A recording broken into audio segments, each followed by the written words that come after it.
Nintendo is predicting that the Switch 1 will sell basically at the same rate that the Switch 2 did.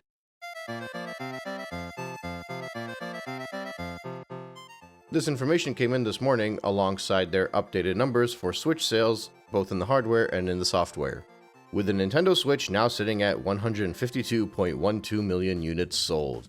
We also have some numbers for the recently released titles, Mario Party Jamboree sitting around 7.5 million, and even Donkey Kong Country Returns HD, a Wii game that came out the same day that the teaser for the Switch 2 dropped, managed to sell just under 1.3 million.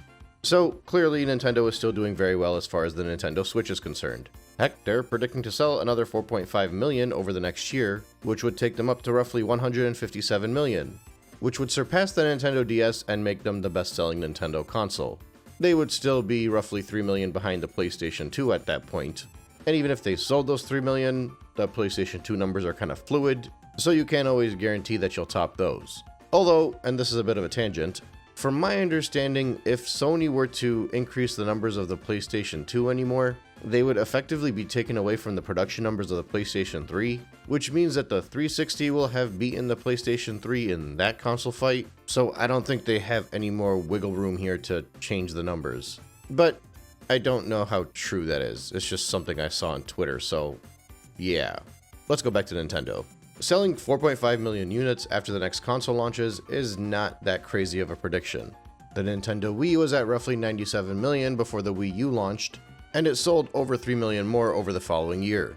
But at that point, the Nintendo Wii cost only $130, roughly half in what it cost to purchase it at launch, which meant that when the holidays came around and people saw that they were spending $300-ish on a Nintendo Wii U, they could opt to get the cheaper Wii. So Nintendo assumes that the same thing will happen with the Switch, only this time, instead of decreasing the price of the Switch, they increase the price of the Switch too, which you can argue is smart on their end, and it could pay off. And I mean, that's part of the reason why so many people hate them right now, but it could pay off. I just don't think it will because the Switch 1 user base is already massive, and unless they decide to release a $100 Switch Lite, I don't know how realistic it is to assume that people are just going to pick up a Switch for the sake of picking up a Switch. In any case, Nintendo clearly assumes that they're going to be equally as successful going into the next generation as they are currently, because along that same consolidated financial forecast, they've predicted to sell 15 million Switch 2 units. Realistically speaking, they probably will hit roughly 5 million within the first quarter. Considering the Wii U managed 3.5 million in its first 6 months, and the Switch roughly 7.5 million, I think it's safe to assume that those upfront numbers are going to be even higher than both of those consoles. And that's largely because in a post-pandemic world, people are a lot more about buying into the hype and buying on early. The curious thing will be whether or not that translates into more sales later on.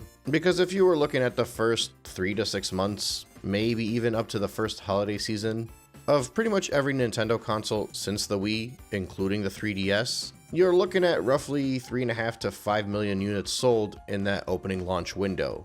And I stress this because a lot of people seem to think that the Switch 2 is already a success, which seems a little short-sighted.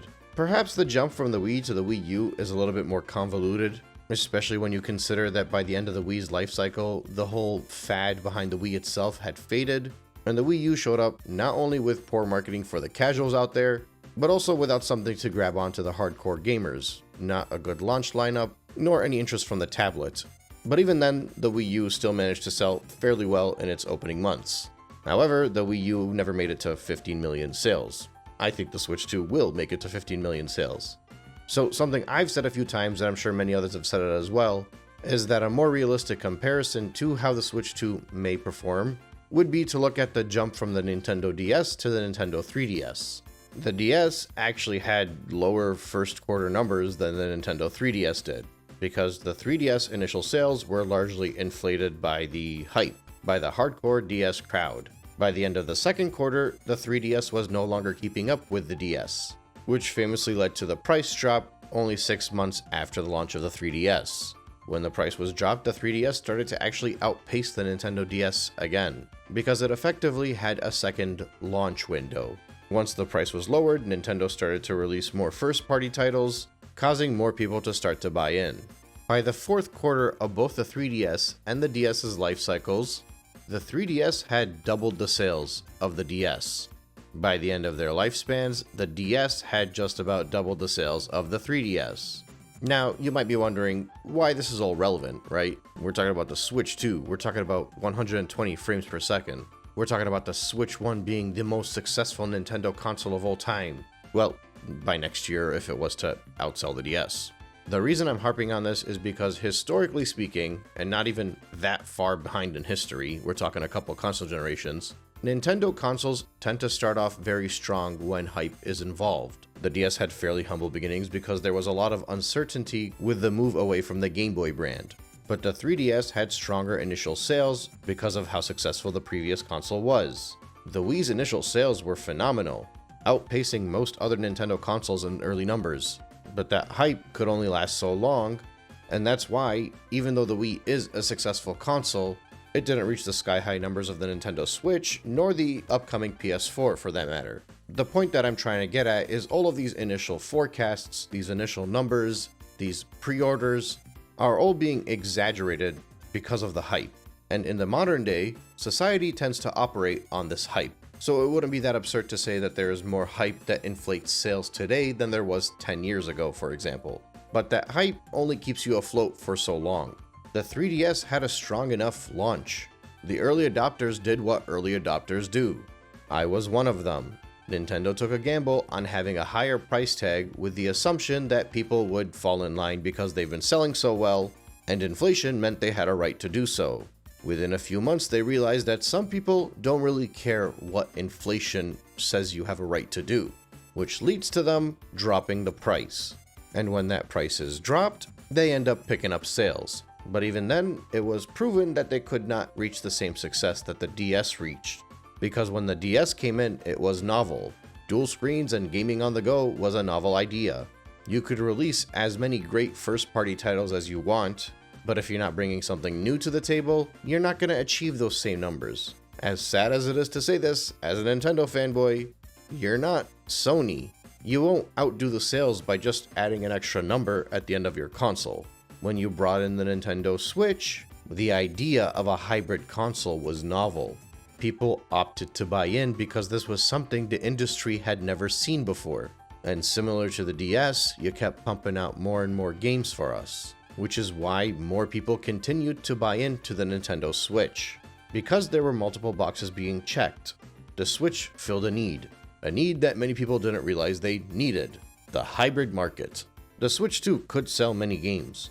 We only know of like 2 or 3 right now, but who knows, they could be announcing more later on. And that will get them numbers. It'll get them a decent amount of numbers. But that alone will not reach the numbers of the Nintendo Switch. That alone wouldn't even reach the numbers of the 3DS, because part of the Nintendo equation is the price. The Switch effectively had 3 things going for it that made it reach the numbers that it reached: the low cost of entry, the acceptable lineup of games, largely because they were able to use a whole pool of games from the Wii U that few people bought, and the untapped hybrid market. In my opinion, the Switch 2 will already not perform as well as the Switch did, which alone is fine because the Switch did phenomenal. It's not realistic to expect to repeat that again. But even without those numbers, that would generally be filled by an untapped market, the type of untapped market that the DS was able to fill, the type of untapped market that the Wii was able to sell. If you remove all of that, you're left with either a Wii U or a 3DS. The Wii U and the 3DS both had the games. Maybe not initially, but they both ended up having a fairly healthy lineup of games by the end of their life cycle, and only one of them recovered. I think if you're being optimistic, you can say that the Switch 2 will probably reach 100 million units sold. If you're being pessimistic, maybe 25 million. And really, the only thing that separates the 3DS from the Wii U is the portability. So when you have a hybrid console, it could go either way. But regardless of how you spin it, I think it's a little insane for Nintendo to assume that they can sell as many Switch 2 units as they did Switch 1 units. There is nothing in historical sales figure that indicates that they can repeat that type of success. They might, but it's a little far-fetched to assume that they will. Now, in fairness, I don't think Nintendo's come out and said that they were going to repeat that kind of success. They just think that they're going to forecast similar numbers in the first year, which I can probably agree with. It may or may not require a price drop, but I can see it happening either way. But even setting that to the side, it's the general discourse of all of the hardcore gamer fans online. This idea that the Switch 2 is a tap-in for guaranteed success is naive. It's based on nothing. Historically speaking, no Nintendo console that follows a successful predecessor ends up being considered a success. And I've been kind of wanting to bring that attention to the table for a while now, primarily because of all the pre-order talk, which ultimately does not amount to much in this discussion. It's just more of that same initial hype. I still sit pretty firmly where I sat a month ago. I'm not buying in unless there's a price drop. And I'm not necessarily saying that a price drop is likely, because I don't have faith in buyers today as I would have had 15 years ago, but I would say there's maybe a 20% chance. A 20% chance that Nintendo decides to reel it in a little bit. Whether it's the price of the console, the price of the games, the price of everything, just some kind of sign that people are not willing to buy into everything Nintendo says just because they said it. So for me, a 20% chance is waiting out that initial launch window, whether it be 6 months or 1 year. And then at that point, if I really wanted the console and it didn't drop in price, I'd just buy it used. But hopefully, more and more people open their eyes towards Nintendo and the gaming industry as a whole, and that causes some type of a backlash. We'll have to wait and see. We're less than a month away now. And even if I'm not buying in, I'm excited to see how this all pans out. Thanks again for listening, and I will catch you on the next one.